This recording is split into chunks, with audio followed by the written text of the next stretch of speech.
মামিসা হত্যার বিষয়ে আপনি ইঙ্গিত করেছেন। ধর্ষণ এবং হত্যার পরে আসামিকে 7 ঘন্টার ভিতরে গ্রেফতার করতে আমরা সক্ষম হয়েছি।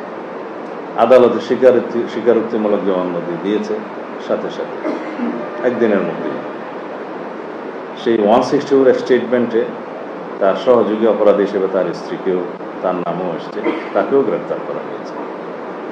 আমরা খুব দ্রুততার সাথে আদালতের অনুমতি নিয়ে ডিএনএ টেস্ট করিয়েছি।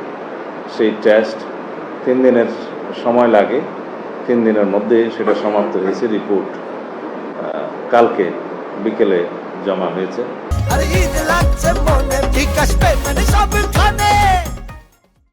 পোস্টমর্টম রিপোর্টটা আমরা হাতে পেয়েছি ইতিমধ্যেই।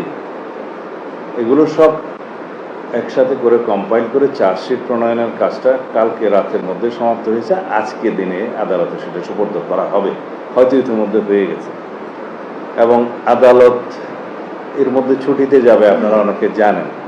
কিন্তু এই বিশেষ আদালতটা ছুটি মাননীয় চিফ জাস্টিস বাতিল করার চিন্তা করছেন। এখনো হয়েছে কিনা আমি জানি না, এটা আইন মন্ত্রণালয় ডিল করছে।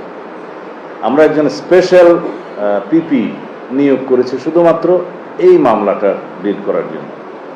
সবকিছু বিবেচনায় আমরা আশা করছি যে আজকের মধ্যে তো চার্জশিট প্রদান করা হবেই, এবং খুব সম্ভবত 5 থেকে 7 দিনের ভিতরে এই বিচার কার্য সমাপ্ত হবে। এর চাইতে বেশি কিছু করার আমাদের পক্ষে এই মুহূর্তে আর বোধহয় সম্ভব না।